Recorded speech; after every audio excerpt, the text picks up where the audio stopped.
special night. Got my friend Maybe. and yours, Bobby Previte, back in town to do the brew. Welcome back, Bobby. Thank you, It's Jeff. always a pleasure to have you. It's wonderful to be back always to the homeland. So normally this is a spot in the show where if you come to these, and a lot of you I think do, we talk about the album the band's gonna play, and then I spin some vinyl from that album, and then I give it away. I am gonna give it away, but by the way, there's a table in the back there where you'll see also three of Bobby's albums. One of them is signed and numbered. There are a bunch of them over there. There's also a place where you can sign up. All you have to do is fill it in, and you'll be entered to win the Bitches Brew vinyl, which is a nice remastered copy, right here on my lap. Keeping it warm for you.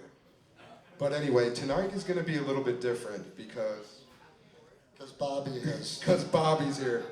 So Bobby has deep six the normal procedure. Bobby is deep six, and I'm going to quote him, and I hope you're not going to be pissed at me, but actually it would be fun if you are.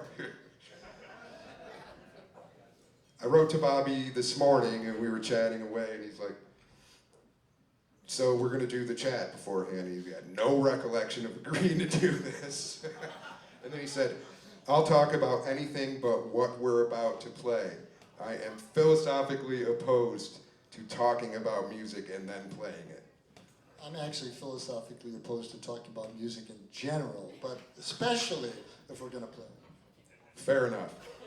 Which kind of makes my entire career meaningless. But Previte, you can do that. It's just spreading the joy. I'm just spreading You get the a joy. special allowance from me. But anyway, I thought that you said that will kill my vibe, will ruin my headspace.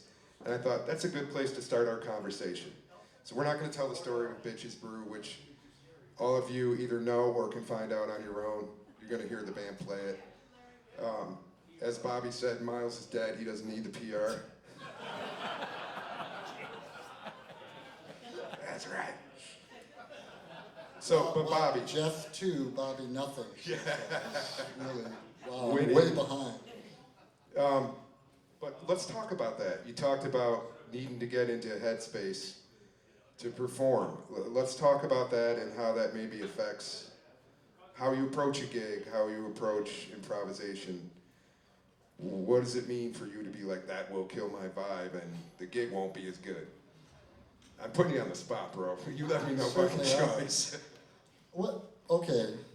Well, you know, one of the things about music, I think, to talk about music for a second, is, I mean, the good thing about music is, and this is especially interesting here, I'm going to get a point back right here, especially, you know, considering your podcast, which is called Why Music Matters.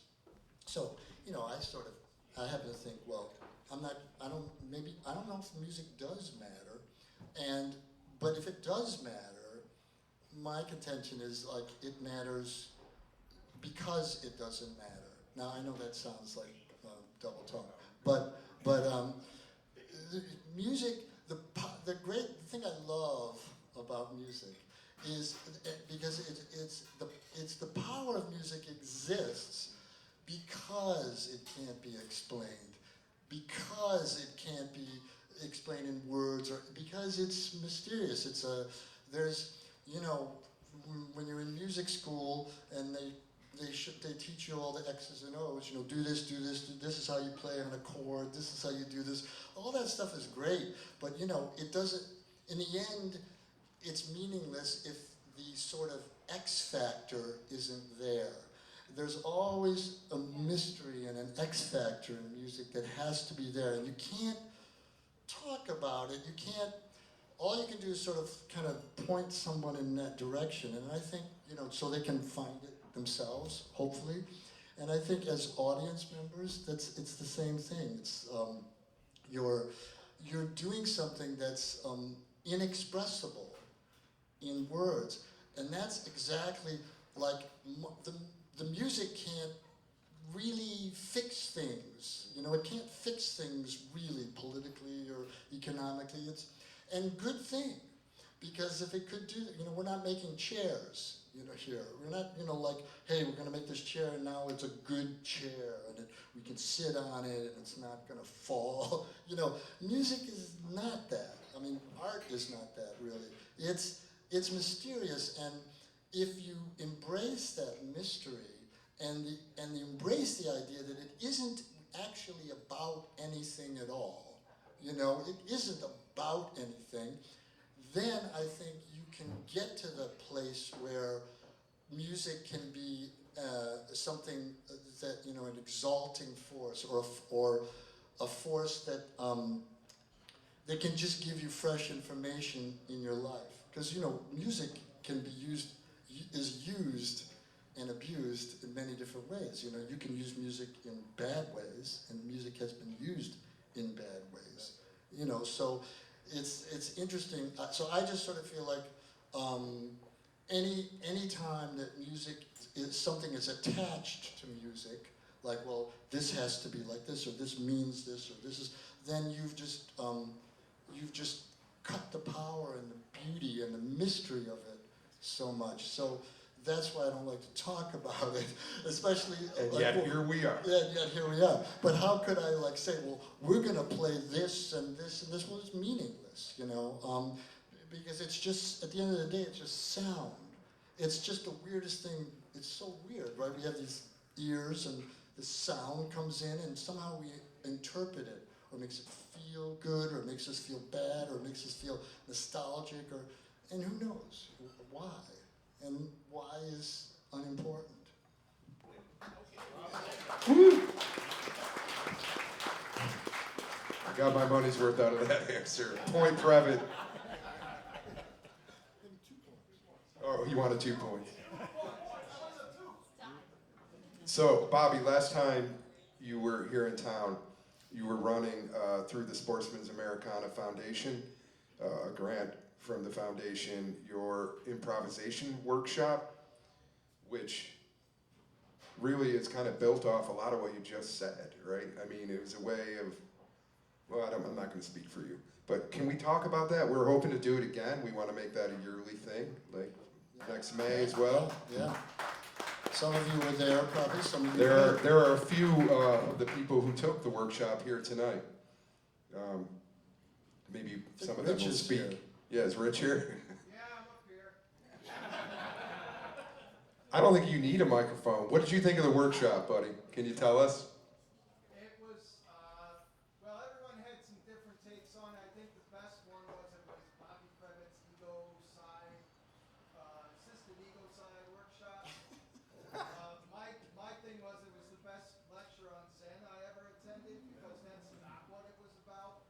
It's getting you out of your own baggage and actually learning to listen to the music. And I tell you, I listen to the records I've loved for years.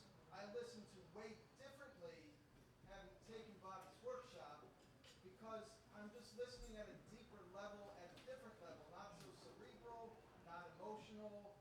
It's Bobby showed us a lot about what could happen and took us out of our own headspace. I've been a musician since I was like 12. That's 40 years now. I just aged myself.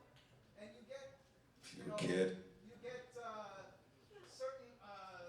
certain grooves as a player. Like, if you get on the bandstand, you're supposed to know how to blow over a B7 or whatever. But like Bobby took us to a macro level on some stuff.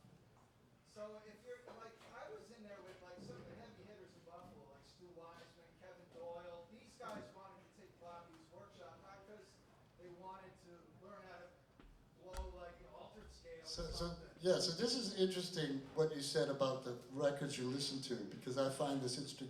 Another interesting thing about music is that even on a record, there's no such thing as immutable music. That is music that is not changeable. Like we're conditioned to think that the music that's on a record is set and not changeable at all. But indeed it is, because why?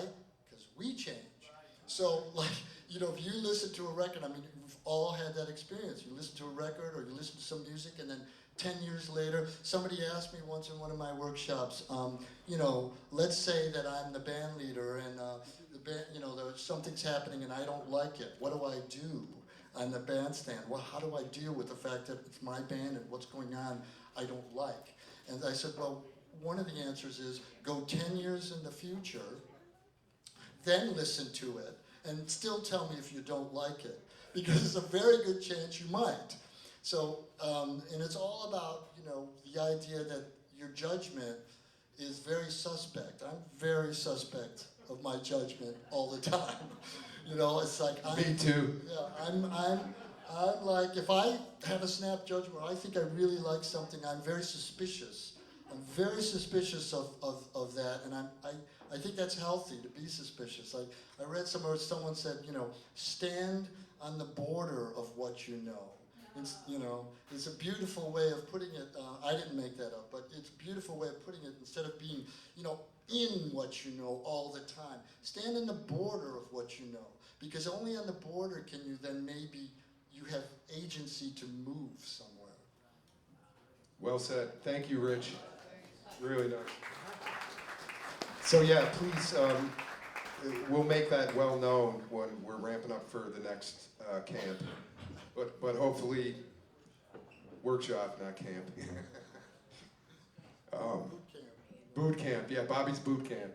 But I'd recommend any musician at virtually any skill level to check this out, because I didn't take it, but I was there just hanging around, you know, watching, because I wanted to see it, and so in a way I did sort of take it, and it changed the way you think, and So that's a good thing. We're trying to do it in May next year. We're trying to do it in May next year, so we'll keep you posted on that. Do it.